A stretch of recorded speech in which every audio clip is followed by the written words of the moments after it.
He woke up and winced. The bones in his head felt so loose his head throbbed in time with his heart. A tooth sat under his tongue, and he spat it out, suppressing the urge to vomit from the pangs triggered by the simple movement. He tongued the socket where his tooth had been, and, to calm himself, he breathed deeply. As the cool air rushed over the fresh hole in his gums, he cried out with a litany of curses against God, curses tasting of blood as they passed his lips. He tried to open his eyes, and they wouldn't. Panic electrified him. A terrible thought entered his head. What if his eyes were open? What if blackness was all he could see from now on? When one lid popped open with a sticky slurp, revealing a black sky decorated in myriad pinpoints of light, he smiled. But even that hurt, and it didn't last long. A horse shuffled a few feet away. He longed to check on his horse. He edged a hip to the side so he could free a hand to wipe out his other eye but couldn't. His hands were tied behind his back. He had thought he was just lying on them awkwardly, but no, they were tied and tied very well. Not someone who gives up. He pulled on them until the acid pain pulsing through his body became unbearable. He breathed in through his nose, remembering the pain of the air passing through his mouth the last time, and tried to settle himself down. How did he end up here? He tried to think, but his head pounded worse than any mescal hangover he had ever suffered. He tried again to work his other eye open. He knew how sticky blood could get, and he suspected his own blood had gummed up his eye. He closed his eyes and blinked, tried to force it open. It was still stuck. He closed his eyes, moved them around underneath his lids, and they burned, gritty, like they were turning through sand. He didn't know what more he could accomplish with two eyes open, but it was all he had control over. So he compelled himself to do it. He opened his eye and a bearded face leered at him. He thought you could get away, didn't ya, Gerrold? No scape in me. The bearded man's breath reeked of whiskey, and his head bobbled above him. The words slurred. I ain't Gerrold, mister. I'm Hubert, from Arkansas. It's time to pay Gerrold. You owe a life. What? Hey. The face disappeared and footfalls staggered through the dirt. Hubert, confused, in discomfort, tied up and minus a tooth, thought. Did he say I owe him a life? The familiar sound of flinging dirt reached his ears. Hey, mister. What are you doing? The yelling hurt his head and his fear pained him more. Fear the bearded stranger was digging a hole for him. The dirt whistled on. I'm not Gerrold. Hubert pushed his heels into the sand for traction, to get up and walk away. If he could get his hands in front of him, he may even be able to ride a horse. He turned over. His face pressed against the hard-packed dirt. Pain tears squeezed out and his other eye came unstuck. He opened it, a surprised bloody grin stretching his lips. One at a time, he pulled his knees into his stomach, gathered his strength, and got one leg up underneath him. He paused, listened, and held his breath when he realized the digging had stopped. A hand fell on his shoulder. You ain't going nowhere's Gerrold. Hubert was yanked onto his back. His leg was still bent underneath him and his knee dislocated with a pop. Hubert screamed. He forgot all about his head. He was being dragged over the ground to where the man had been digging. Hubert imagined dropping into a hole and looking up from his grave, while the bearded man towered over him, backlit by the stars in the sky. Then the dirt would hit his face and the hole would fill. He wondered how long it would take for him to suffocate. Would he open his mouth to breathe only to have the earth spill into his mouth and fill his throat? He prayed. The bearded man released him and walked around to his feet. When he yanked the boot from the leg with the injured knee, Hubert shrieked. After straightening Hubert's legs, the man looped a rope around the ankles and behind the heels and lashed them together. He did it at a snail's pace, with drunken hands, but Hubert had to admit, it was secure. The man rolled the rest of the rope and walked off with it, out of sight, into the darkness. When the man returned, he was leading a horse. The man looked up and threw the rope into the air, aiming for an overhanging branch. He missed. Hey, mister, Hubert's voice quavered. Whatever it is you're doing, you got the wrong guy. I'm not Gerrold. The man tossed the rope. Again missed and swore. I'm Hubert. I'm just a ranch hand for Mr. O'Hanlon. You're Gerrold. I knows the man who killed me own brother.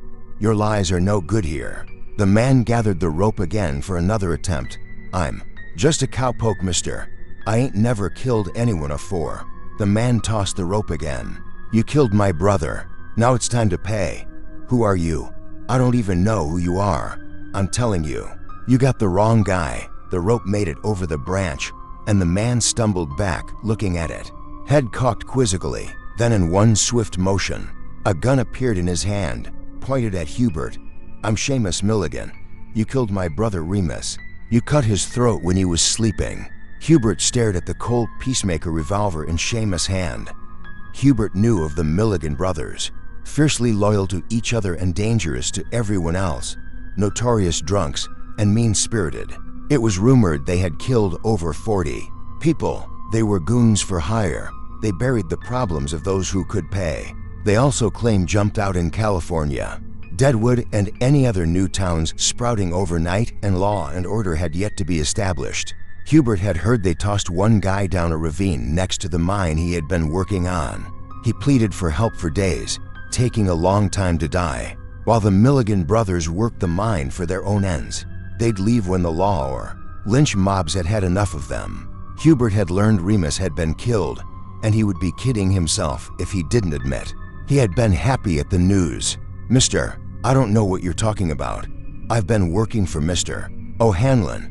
All I do is rustle his cows, that's all. The gun disappeared.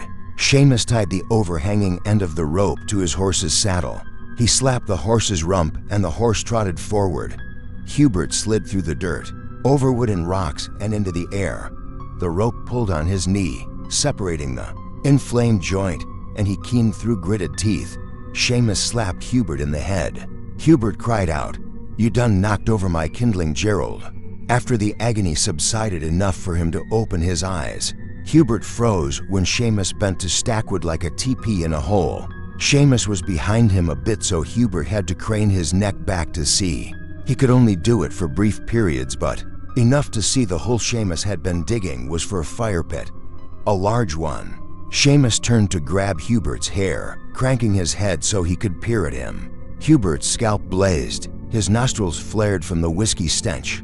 His knee screeched at him, and even though the suffering surpassed anything he had ever experienced before, he still wanted to live. Through tears and a blood-filled mouth he pleaded, "Please, Mr. Milligan, I'm not Gerrold. I'm just a cowpoke.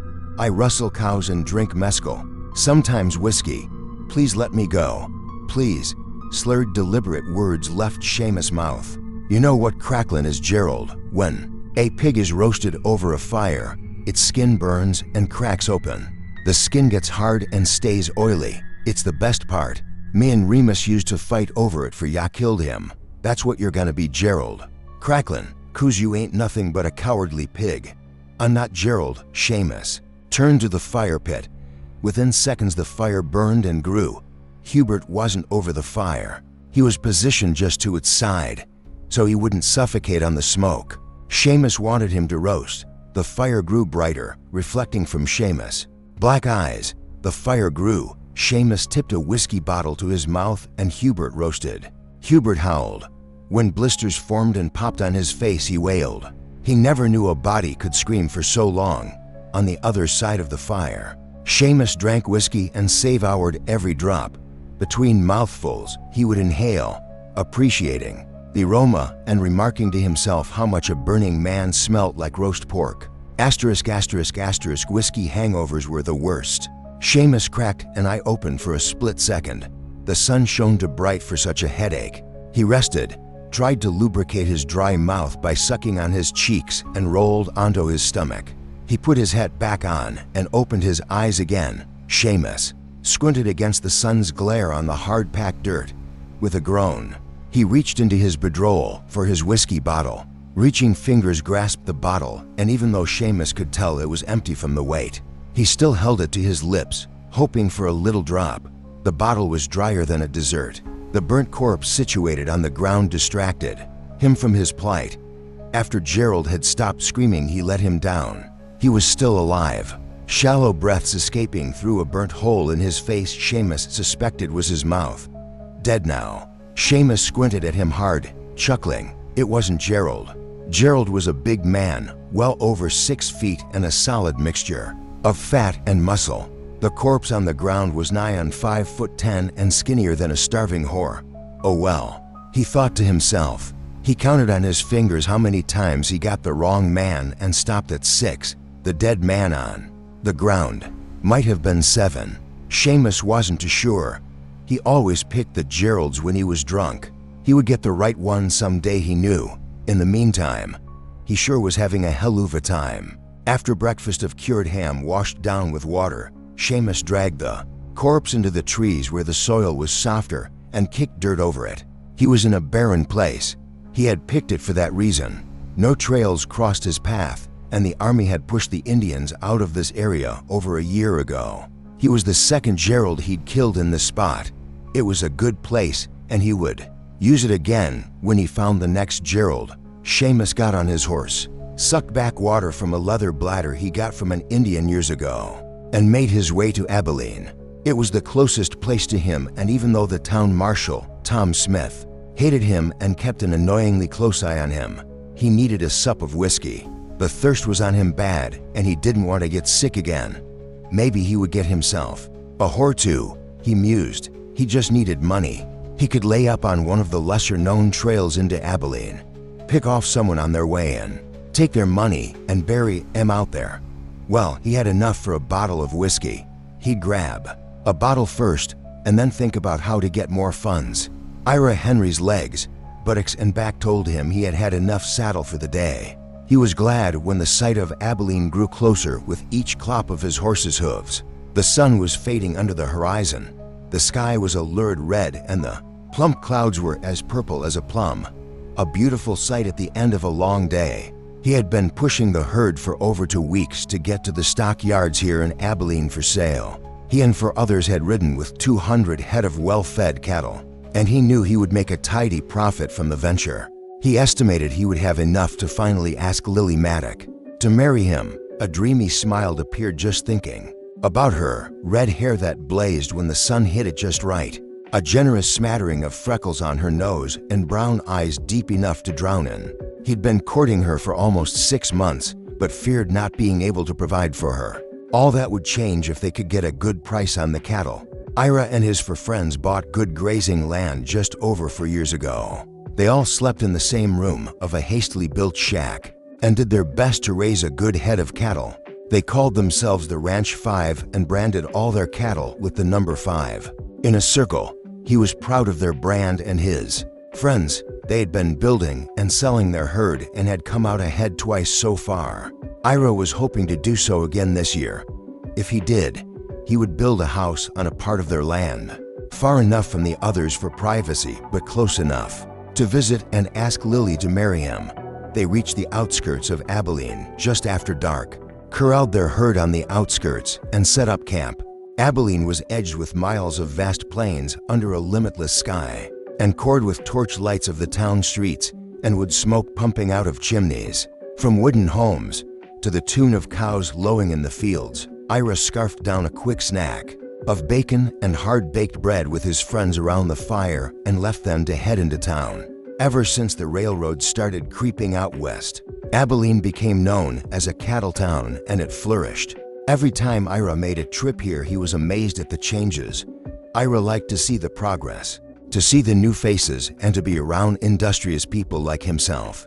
He decided to head to the bar and sip on some whiskey and just listen to the talk. The bar was nothing more than a wooden shack of questionable quality with new wood clashing with the old demarcating additions to the bar. Dust-covered men leaned against the bar, and card players and whiskey drinkers filled the tables. Working women floated around the tables with salacious smiles and swaying hips. They laughed at unfunny jokes and lightly touched every man they spoke to. The air was redolent of cigar smoke and unwashed, sweaty men. Ira grinned at the activity and made his way over to the bar. They didn't have any beer, so he ordered 2 shots of whiskey. He threw back the first one, tried not to grimace with so many watching, failed, and then held the other one to sip while surveying the room and listening. It would be his last drink tonight, so he would make it last, enjoying the bitter taste and a hot burn as the whiskey settled in his stomach. Ira examined the room. He enjoyed the flow and movements of everyone having a good time. Most seemed happy. Only a morose few stared into their drinks, hoping for an answer to whatever question rattled in their head. After a time, Ira noticed a man seated by himself. In a corner, the man's hat was pulled low over his eyes, but Ira was sure the man was watching him. His bearded mouth moved, a slash in the hair around his mouth, and he gripped a whiskey bottle in his left hand. Ira got a bad feeling about that man. Rage emanated from the man, like an aura, and it was directed at him. Uneasy, Ira averted his gaze instead. He started to pay attention to a card game where the players tried to intimidate each other. With drunken stares, Ira made a conscious effort not to search out the man. Before Ira finished his whiskey, he glanced up, couldn't help himself, and prepared himself for the angry stare of the bearded man. Only to realize he was gone, Ira scrutinized the room, expecting the man to be coming towards him, whiskey bottle in one hand and a gun in the other, but the man was nowhere around. He must have left. Ira exhaled a breath he didn't know he had been holding, sipped his whiskey, and soon forgot about the bearded man. A working woman smiled and winked at him, and he blushed brighter than a sunrise while politely tipping his hat. After he finished his whiskey, he nodded at the bartender and left. He started to walk back towards the camp, thinking about how nice the fresh air smelled. Compared to the inside of the bar, the dark road out to the camp was devoid of people. The moon stayed behind dark clouds. Ira knew where he was going though, and after a short time, an orange flickering light broke the gloom. He could hear the cows lowing to each other, and he thought the sound was mighty fine. He walked towards his friend's campfire. He didn't notice the man stretched out on the ground, in a small depression, waiting for him. When he walked past, the man stood up. Gerrold. A drunken voice slurred behind him, and he turned around, startled. A dark shadow stood before him, swaying and stinking of whiskey and rank body odor. "Mister, you scared the jeepers out of me." Ira's heart beat against his ribs, and he put a hand over it, as though he could keep it from popping out of his chest. "It's time to pay Gerrold." "Sorry, mister, you got me mixed up with someone else. My name's Ira." A gun struck Ira in the forehead, and he staggered back holding the gushing wound. As he fought to stay conscious, black tendrils formed at the edges of his vision. He put up a hand to ward off a blow he knew was coming, but the stranger swung his pistol in a hooking gesture, and the heavy metal hit Ira on the temple. He fell back unconscious. Seamus holstered his pistol, huffing. He then grabbed Ira by the foot and started to drag him towards his horse. It was time to build a fire. Ira knew he was in the worst trouble of his life. With a pounding head and the taste of blood in his mouth, he thought that maybe this was the type of trouble you don't get out of. His stomach clenched with fear. He tried to move his hands, found them tied behind him, and his blood pumped cold through his veins. He was in some deep trouble. Unsteady footsteps pounded towards him and kicked dirt into his face before stopping. A tall, indistinct shadow swayed above him. A bottle clinked against teeth. Liquid gushed into an empty space, followed by a sigh. Then, "Gerrold, you and me have some unfinished business." "I ain't Gerrold. I knows a Gerrold when I sees one." "No, you don't." Ira's denial, so calm and confident, caused Seamus to cock his head at Ira, giving him an appraising look. "It's too dark. Maybe I'll start a fire to see you better. You had a good look at me in the bar. You know I'm not Gerrold. You got a smart mouth, Gerrold." The man stumbled off, and Ira reached for the knife on his belt. The sheath was there, but the knife wasn't. Ira got the feeling this was more than simple mistaken identity. It was the way the man had called him Gerrold. Disingenuous, like even he didn't believe it himself. That scared Ira more than anything. It made Ira think there was no way for him to convince the man he wasn't Gerrold, because the man already knew. He just didn't care. Fear shook Ira's limbs. The man's drunken muttering accompanied a shovel, thwack, sinking into dirt.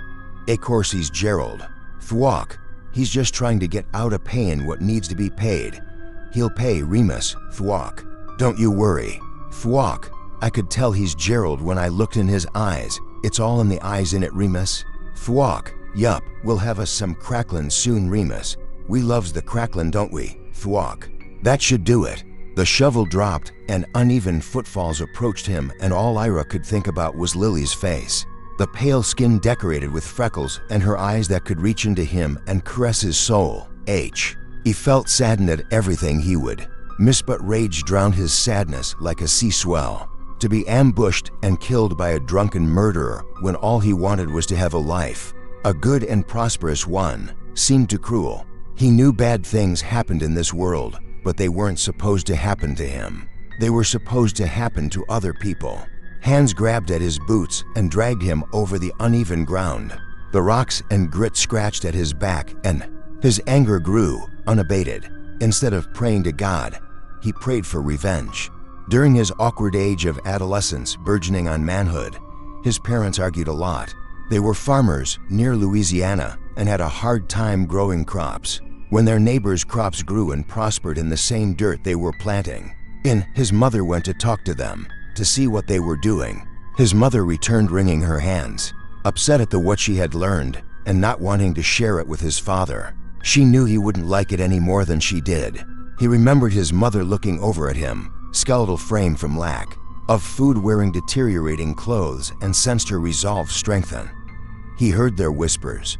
A powerful voodoo queen who had trained under Marie Laveau had helped them. All it cost was a small portion of the crops raised as payment.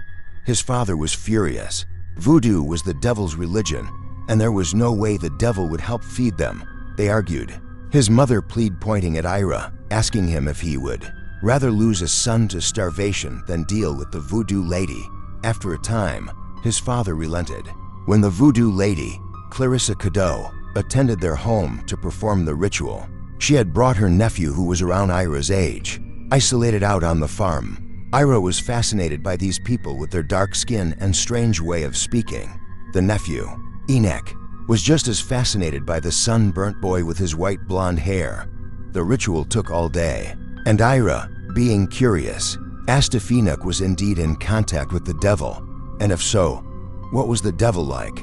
Enoch explained, in his strange patois of Creole, that there was no devil in voodoo. The devil was a Christian concept. There were hexes and powerful curses used against those who did you a great wrong. Ira begged him to tell him a curse, any curse. He wouldn't use it, but it was dreadful. Fascinating stuff, and he asked Enoch with bright eyes and a smile. Enoch refused to tell him while looking over at his Aunt Clarissa with a guilty expression, hoping she couldn't hear what they were talking about. In the end, Enoch told him one. All it cost Ira was a rat's tail and a handful of Indian arrowheads. He considered it a fair deal. Wanting to impress his new white-haired friend, Enoch told him of a curse so powerful it was only whispered about. He told him the incantation, the words to be spoken, and Ira remembered those words. They were strange, guttural yet lyrical, and of no language Ira was familiar with. Enoch explained the words came from his people across the sea, from a land where strange and fearful animals roamed, a continent of monsters. Ira asked what the curse would do, and Enoch told him. He wasn't sure. No one really knew, because no one in recent memory had cause to use it. All he knew was the curse would cause something terrible to happen to whoever it was directed at, and that it was considered a curse in itself to use against anyone. Ira remembered the words and believed they would work with the intensity only the young seemed to possess. He wasn't surprised at all, the way his parents had been. When the crops sprouted green and strong from the ground the day after Clarissa left, they never had a problem with their crops after that day. And every year his father sent out the tribute as payment and thanks. As he was dragged across the ground, he rolled those words around in his head, remembering how they sounded, the musical quality incongruent to the intended effect. He whispered the words under his breath even as Seamus dropped him and took off his boots. Seamus, drunk as he was, noticed the quiet of his newest Gerrold. He paused halfway through tying the rope around his feet, his heavy breathing intermingling with the muttering of Ira. Seamus was bothered by the calm acceptance. Although dark, the Gerrold stare seethed with hatred as hot as coals, and he strained to make out what he was muttering. Seamus would never admit fear, but the muttering of the Gerrold did cause the hair to straighten on the back of his neck and tingle all along his scalp. It was disconcerting. What are you saying, Gerrold?" The muttering increased in volume. Seamus finished tying off the Gerrold, gathered the rest of the rope, and loped off. He looked back over his shoulder, unnerved by the muttering. He tried to keep his mind on the task at hand, but as he brought his horse over, the tingling intensified and pulled at the little hairs on his arms, undulating under his beard. He usually enjoyed the mounting terror of the Gerrolds. Their pleading was pleasing. His brain was too fuzzy to articulate what he was feeling now, but he knew it wasn't pleasant.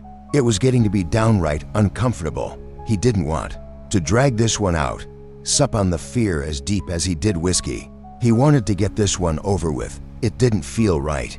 His hands shook as tried to toss the rope over the thick branch. It took him for tries, and all the time the Gerrolds' words continued and his hair raising intensified. Seamus browbeated with sweat as he tied the rope to the saddle. The cool breeze caused a reflexive shiver to pass through him. He urged the horse forward, and the Gerrold rose, muttering. Into the air, the Gerrold stared at him the entire time, and it was Seamus who avoided eye contact. It was Seamus who wore the expression of fear. It seemed critical he finish the business. Seamus hurried into the hole, making sure his kindling was teepeed to hasten the flames. The words pulled at him. His hair tried to pull free of his skin.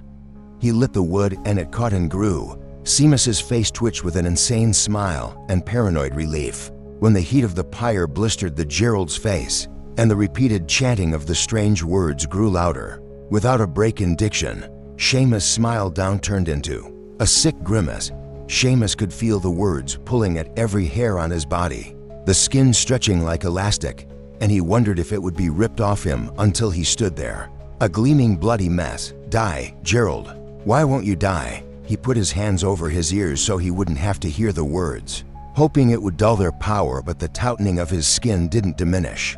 The blisters on the Gerrold's face popped, and the liquid plopped onto the dirt, but still the Gerrold said his words of power. His skin blackened, his eyes ruptured, yet still his mouth moved, and the words issued.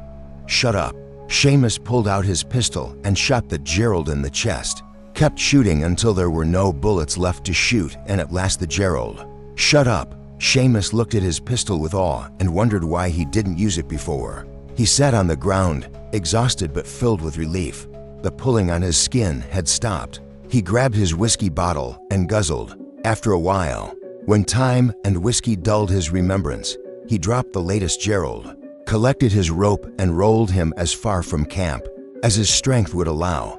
He didn't want to sleep with him nearby. Seamus sat by the fire, drank whiskey, and thought the blurred and convoluted thoughts of an alcoholic. When the sun teased the horizon with a lightening sky, Seamus fell asleep.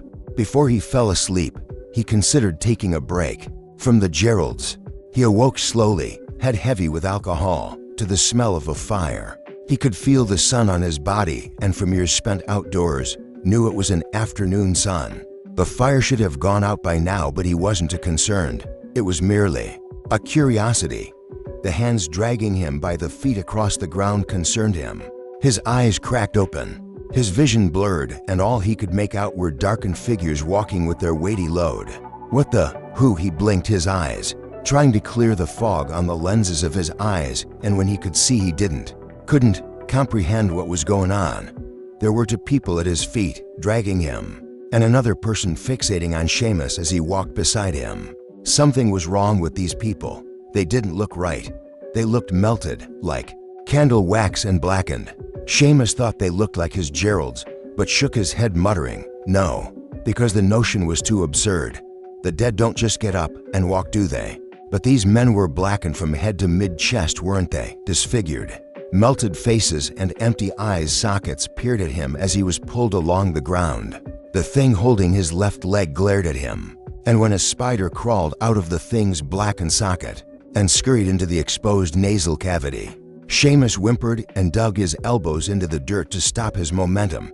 His speed did not diminish. Thick, black smoke swirled up from the yellow and orange flames. Seamus thought if he could stand up, the fire would be about his height.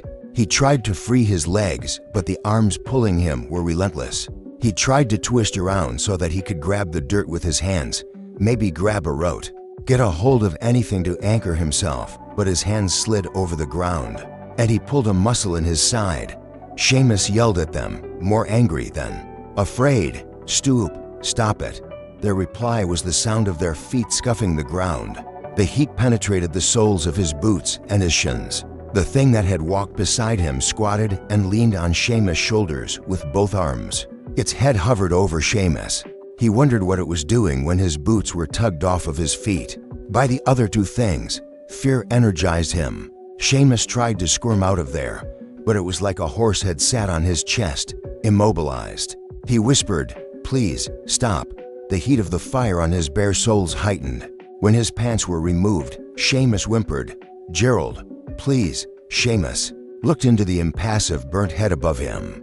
Yellow fluid leaked out of the eye sockets and plopped onto Seamus' beard. The fire had eaten holes in the flesh of the cheeks, and through them Seamus could see sooty teeth. It looked like a terrible grin. This can't be. When his ankles were pulled into the fire and held there, Seamus screamed. It took a long time for him to die. When he would pass out from the pain, the Gerrolds would pull him out and wait.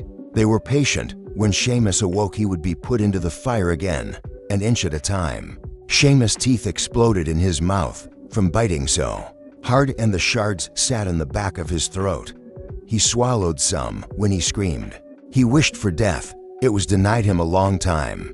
The night passed, and when dawn crested the horizon and Seamus' stomach reached the fire, he died. The Gerrolds fed the fire again and tossed the rest of Seamus into it. The Gerrolds lay back in their resting places. The curse had been satisfied, and they had earned their peace.